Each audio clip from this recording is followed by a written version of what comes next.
बोलिए श्री सद्गुरु महाराज जी की जय, सच्चे दरबार की जय, उमापति महादेव की जय, श्री कृष्ण बलदेव की जय, सियावल रामचंद्र महाराज की जय।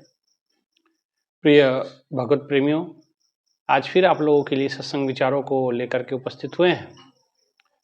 कल गुरु पूजा के कारण, व्यस्तता के कारण हम आप तक सत्संग विचारों को पहुंचा नहीं पाए,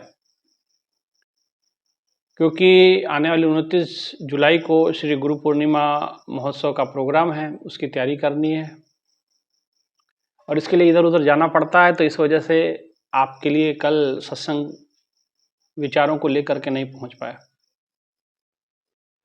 29 जुलाई को ये कार्यक्रम सिसवा बाजार, जिला महाराजगंज में होने जा रहा है, उत्तर प्रदेश। तो आप सभी से अनुरोध है कि अपनी सहभागिता जरूर इसमें प्रदान करें, आप जरूर पहुँचें और अपना सहयोग जरूर इसमें योगदान जरूर दें। कैसे करना है सहयोग?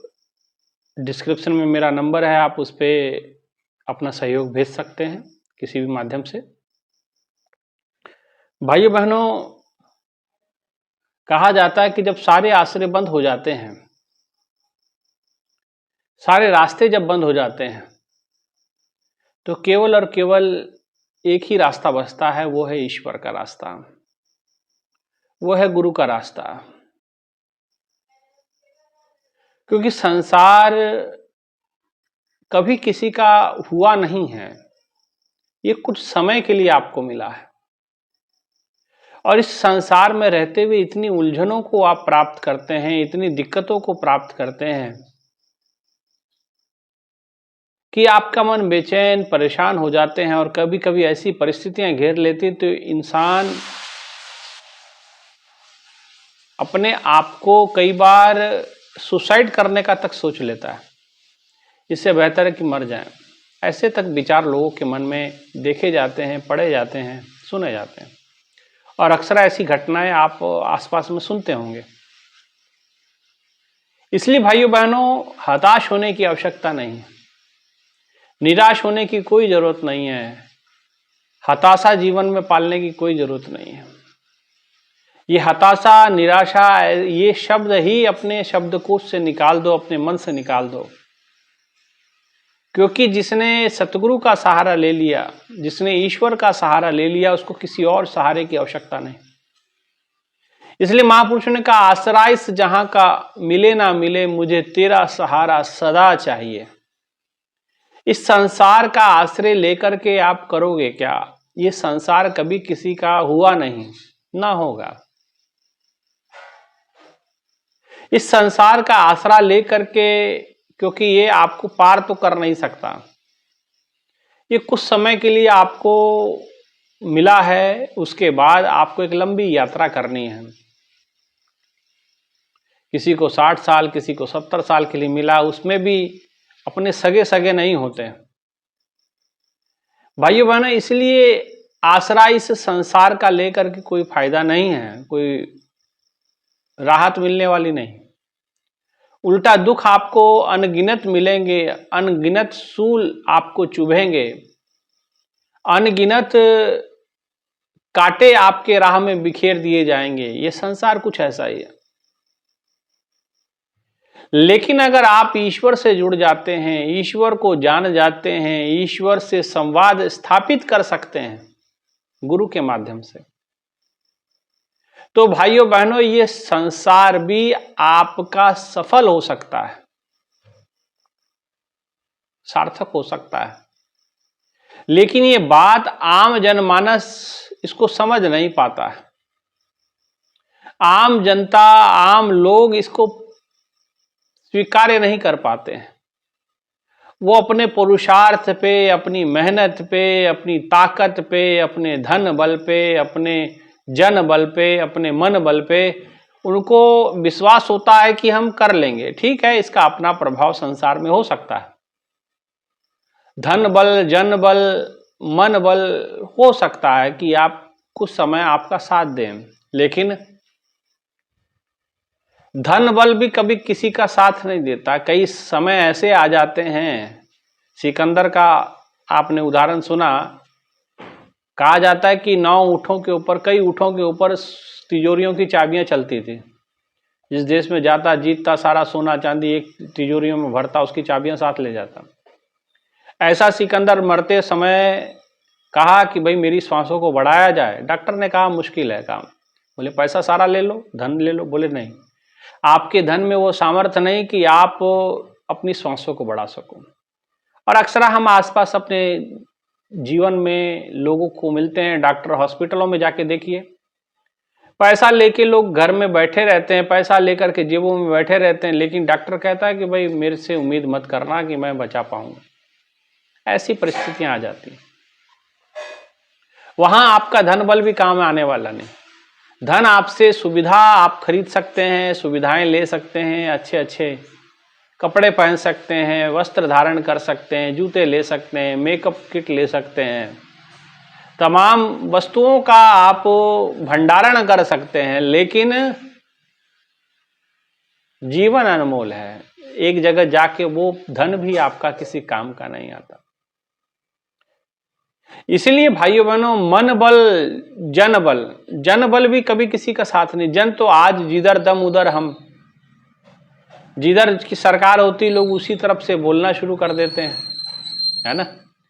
जिसके पीछे 10-20 लोग हैं, आप सोचते हैं कि भाई वो हमारा साथ देंगे, लेकिन सत्ता बदलते ही सब समीकरण बदल जाते हैं, है ना। तो इसलिए जन बल का भी इतना महत्व नहीं होता। अक्सर लोग कहते हैं कि बहुत सारे लोग, भाई संतों के पीछे कोई बहुत सारे लोग नहीं होते, लेकिन कलयुग की पराकाष्ठा है। कलयुग के अंदर यही मान्यता है कि जिसके पास जनता जनार्दन खूब है, वो बहुत पराक्रमी होगा, बहुत बलशाली होगा, बहुत उसको। तो कहने का मतलब, इसलिए महापुरुषों ने कहा, जाके पीछे 10-20 कहे महंत। तो इसलिए जिसके पीछे 10-20 लोग हैं, 100-125 लोग हैं, कुछ ज्यादा लोग हैं, हम सोचें कि बड़ा महान है, तो ये भी वो उसको काम नहीं देगी। जब यमराज सर पे आके बैठेगा, कोई आके, जितना हो नजदीक का आदमी हो आपका, जितने बड़ी सेना आपने इकट्ठी की, कोई साथ देने वाला नहीं। मन की भी स्थिति कुछ ऐसी है, मन भी आपका साथ नहीं जाता है। मन भी दरिया के, महापुरुषों ने कहा, दरिया के बीचों बीच ले जा करके आपको ढकेल देता कि जा मरो, अब मेरा क्या काम है। इसलिए कहा, मन के मते न चालिए, मन पक्का यमदूत, ले जाए दरिया में जाए हाथ से छूट। हाथों में बीचों बीच ले जाके हाथों से छूट जाता, जा भाई डूब मर। ये मन बल का काम है। शारीरिक बल भी आपका हो सकता है, शरीर में कुछ काम करने के लिए शक्ति है, तो आप संसार में जी खा अच्छा सकते हैं, लेकिन उसकी भी एक सीमा है, उसकी भी एक लिमिटेशन है। उससे अधिक वो भी कुछ नहीं कर पाएगा।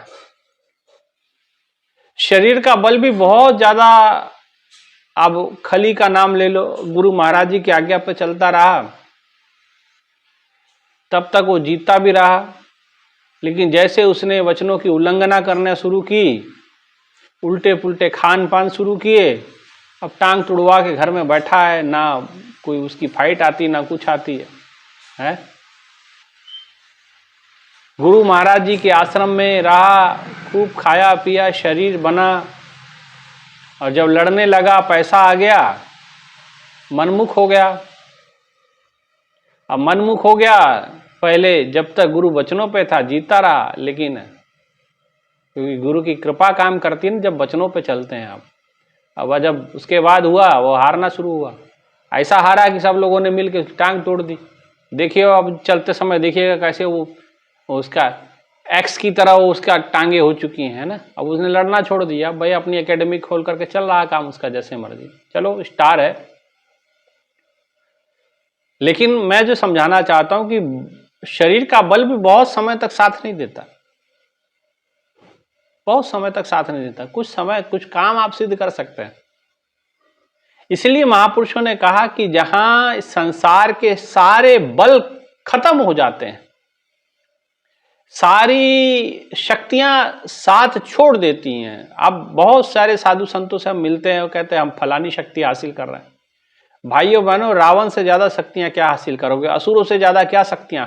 आखिरकार उनकी शक्तियां उनका साथ छोड़ी, मेघनाथ की शक्ति उसका साथ छोड़ी, माता निकुंबला की तमाम साधना तपस्या करके उसने शक्ति अस्त्र हासिल किया कि हम जो है लक्ष्मण पे चलाएंगे, और चलाया भी उसने। और उसके बाद वो शक्ति अस्त्र खत्म हो गया और उसके बाद उसका साथ छोड़ के चला गया। बाद में क्या हुआ, मारा गया। तो दुनिया की जितना भी बल, जितनी भी अस्तियां शक्तियां आप हासिल कर लो, ये एक दिन आपका साथ छोड़ देंगी। अगर साथ कोई देगा तो ईश्वर देगा। भगवान कृष्ण कर्ण को बड़ा समझाए, नहीं उसको विद्या मैंने बड़े मेहनत से हासिल की। भाई ठीक है हासिल की, पर विद्या क्यों हासिल की, क्या ये तुमने समझा? विद्या का अर्थ क्या होता है, विद्या क्यों अर्जित की जाती है, इस विद्या से समाज को क्या लाभ हुआ? भगवान कृष्ण के इस कठिन प्रश्नों का उत्तर नहीं था कर्ण के पास। बस यही महिमा वो सारी जिंदगी गाता रहा कि मैं कंपटीशन करूंगा अर्जुन से, मैं अर्जुन से श्रेष्ठ। वो श्रेष्ठ बनना चाहता रहा और अंत में कहीं का नहीं हुआ, मारा गया वो। इसलिए भाइयों बहनों, ये धन बल, जन बल, मन बल, शिक्षा का बल, ये कहीं आपका कहीं स्तर तक साथ दे सकता, उसके आगे नहीं। इसलिए भाइयों बहनों, विद्या क्यों हासिल की जाती है? क्या कर्ण ने अपने जैसे कर्ण दो चार बनाए और नहीं बनाए?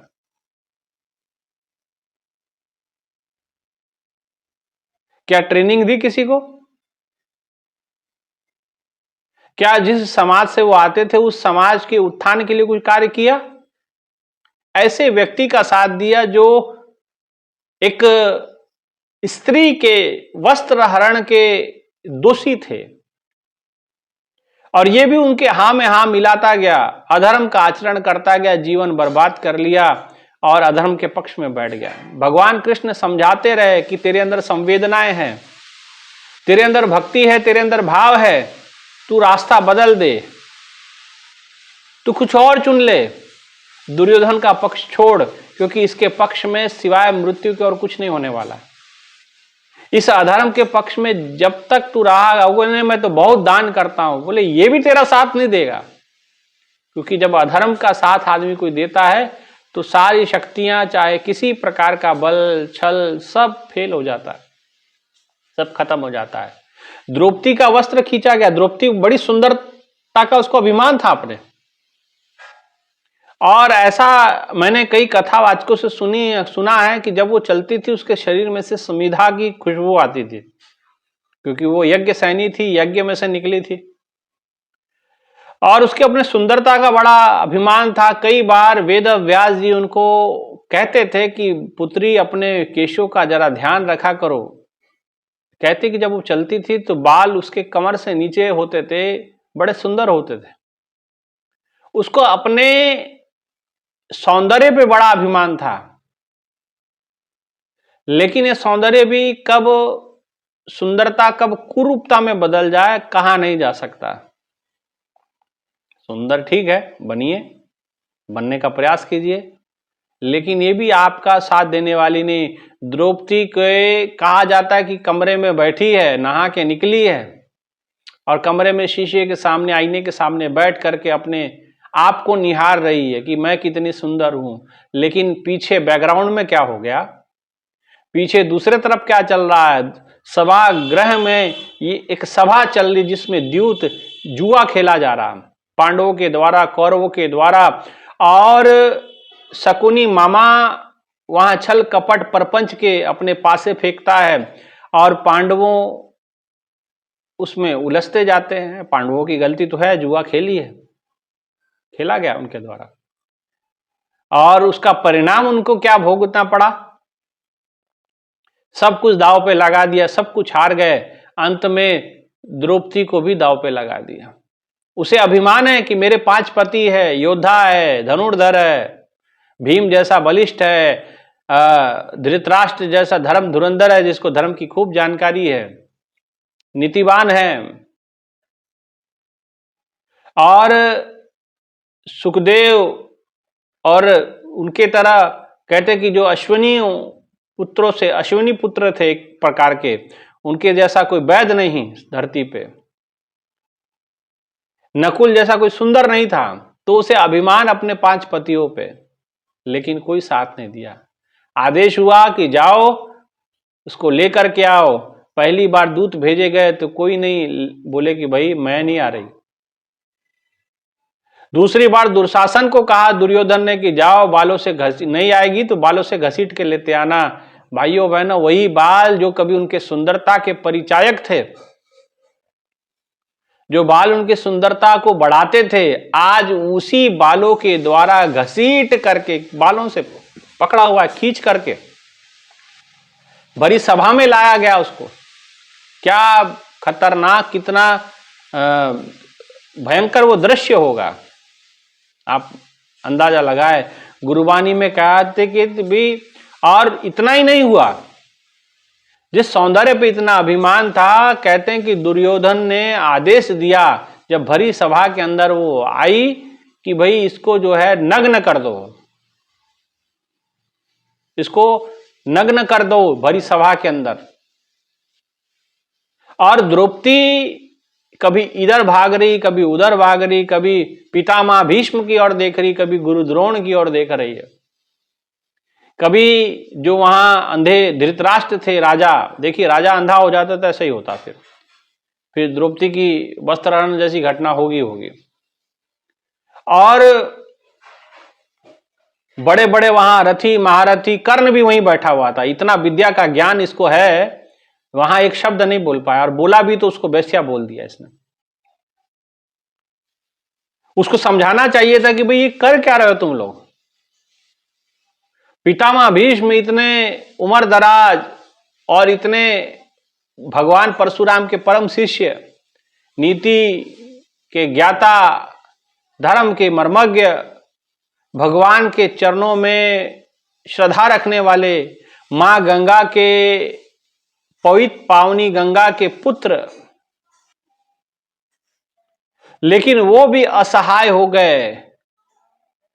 गुरु द्रोण, जिनको अपनी शिक्षा पे अभिमान था, जो अपने शिक्षा के बल पे वहां राज दरबार में स्थान पाए थे, भगवान परशुराम के वो भी शिष्य थे। कर्ण वो भी परशुराम जी का शिष्य था। इतने महान हस्तियों के शिष्य होने के बावजूद भी उनसे ऐसा दुष्कर्म हुआ, कोई साथ नहीं दिया। द्रौपदी चीखती रही, चिल्लाती रही, किसी ने आसरा नहीं दिया। भाइयों बहनों, कहा जाता है कि जब इस संसार के सारे रास्ते बंद हो जाते हैं तो एक रास्ता खुलता है। वो रास्ता खुलता है ईश्वर का, वो रास्ता खुलता है सतगुरु का, वो रास्ता खुलता है परमात्मा का। द्रौपदी को नग्न करने का आदेश दे दिया गया। दुशासन ने साड़ी पे हाथ डाला। द्रौपदी ने कुछ साड़ी का पल्लू अपने दांतों के नीचे दबाया था और एक झटका मारा। दुशासन ने उस साड़ी का पल्लू जो दांतों में फंसा था वो भी निकल गया। अब दोनों हाथ जुड़ गए, बोले कि अब देख लिया, पांचों पति मेरे कुछ नहीं कर पाए, बड़े बड़े यहाँ रथी महारथी बैठे हैं, मर्मज्ञ लोग बैठे हैं, वो भी कुछ नहीं कर पाए, तो अब कौन करेगा मेरी सहायता। लेकिन कहा जाता निर्बल के बलराम, कहते कि जिसका कोई नहीं होता उसका ईश्वर होता है। जो निर्बल का बल होता है वो प्रभु होते हैं। और कहते हैं उसने कहा कि प्रभु आपने मुझे समझाया था, बताया था कि तू मुझे जब पुकारेगी मैं आ जाऊंगा तेरी रक्षा करने हेतु। अब भगवान अपने बातों से मुकरते नहीं हैं, ईश्वर कभी वचनों से मुकरते नहीं है। संतों का वचन बड़ा अटल होता है।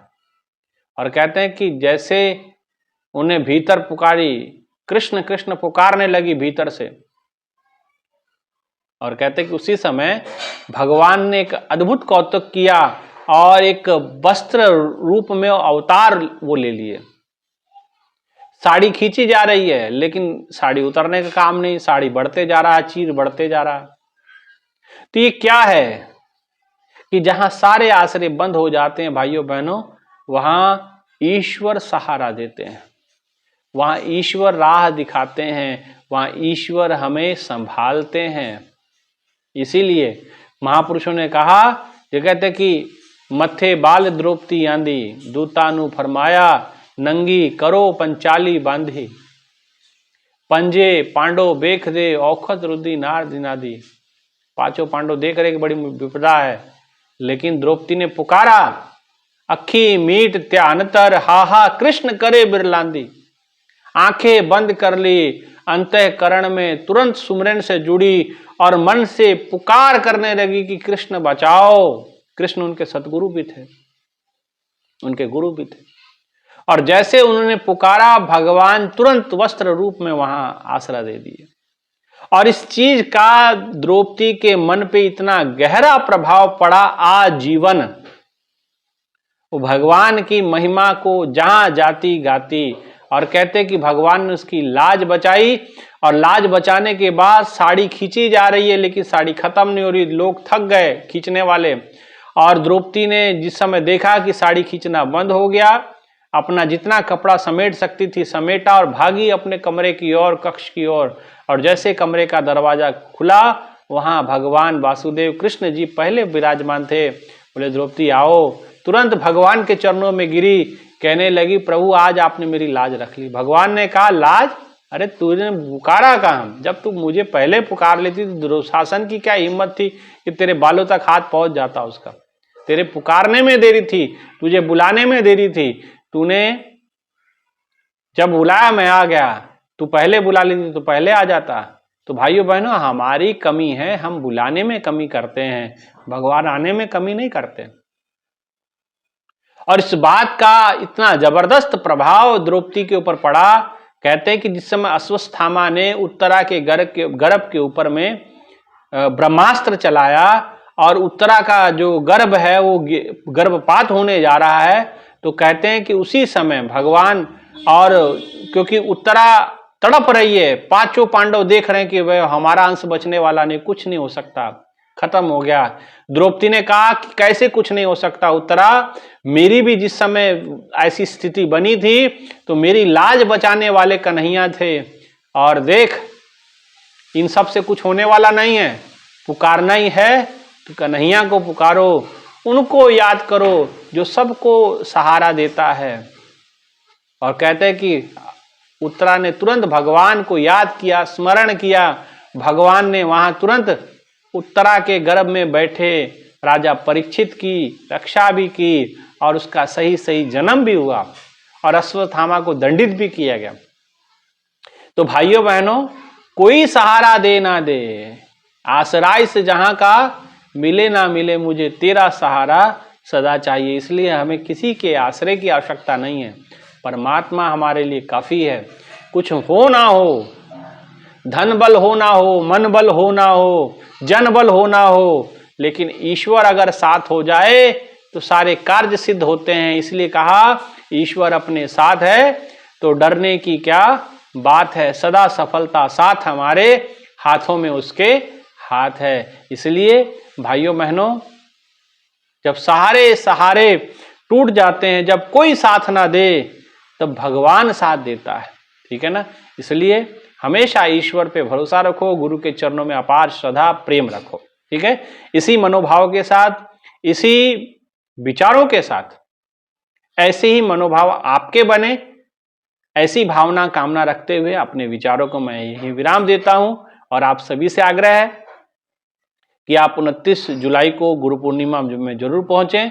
और इसमें किसी प्रकार का अगर आप सहयोग करना चाहते हैं तो डिस्क्रिप्शन में मेरा नंबर है, आप उस नंबर पे जो भी आप सहयोग करना चाहते हैं धन के रूप में, आप उसमें भेज सकते हैं, ठीक है। इतना ही कहते हुए विचारों को विराम करते हैं। बोलिए श्री सद्गुरु महाराज जी की जय, सच्चे दरबार की जय, उमापति महादेव की जय, गुरुदेव आशुतोष महाराज जी की जय। धन्यवाद।